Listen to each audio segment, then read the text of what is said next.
Frédéric et Béatrice ont accueilli Shaft il y a 1 mois. Shaft n'est pas un chien comme les autres, c'est un futur chien d'assistance. Attention, il ne faut pas les confondre avec les chiens guides d'aveugles. Pour moi, l'assistance, je croyais que c'était des chiens guides d'aveugles.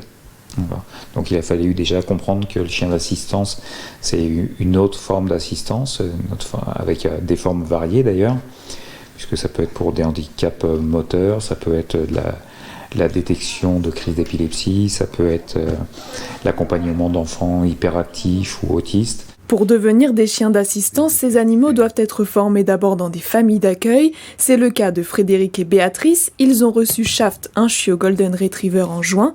Pendant 16 mois, ces 2 Yvelinois vont l'élever selon des règles strictes. On ne jette pas de balles. On ne peut pas le laisser mordiller non plus. Il ne peut pas sauter sur nous. Pour l'alimentation, on ne lui met pas ses croquettes dans une gamelle. On lui éparpille les croquettes sur le sol, dans la maison ou à l'extérieur. Imaginez une personne en situation de fragilité qui ne peut pas forcément se baisser pour mettre les croquettes dans une gamelle et qui peut juste les donner au chien à la main. Derrière chaque commande, c'est pas formater le chien pour le formater, c'est vraiment le préparer à sa prochaine vie pour qu'il soit le moins perturbé possible. Tous les soirs, c'est séance de dressage pour Shaft. Shaft, viens. C'est bien, Shaft, viens. Allez, on y va. Pousse. Non, Shaft. Élever un chien d'assistance signifie aussi pouvoir l'emmener partout.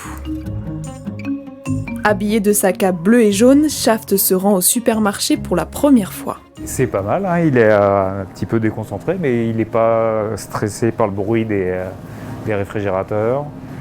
C'est un environnement qui est nouveau pour lui, mais bon, il s'en sort bien. Dans sa prochaine vie de chien d'assistance, Shaft devra être en capacité d'aller partout avec son maître.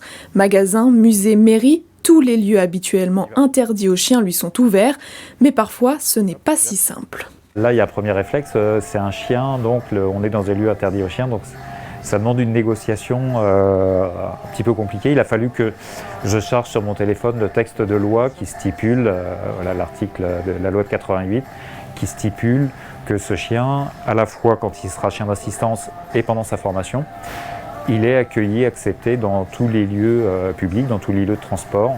Pour Frédéric, ces sorties sont aussi l'occasion de faire parler de l'association Handi Chien. Dans les Yvelines, une délégation vient juste de s'ouvrir. Elle est composée de 4 familles d'accueil qui se réunissent tous les samedis. C'est l'occasion pour les familles de faire un point sur l'évolution du chien avec les délégués, faire des exercices, mais aussi et surtout de créer une grande famille Handi Chien. C'est fondamental, puisqu'on fait tous les réglages dans son éducation en fonction des consignes qui nous sont données par les délégués. Et puis on peut voir aussi comment progressent les autres chiens. Donc c'est important de faire ces petits points.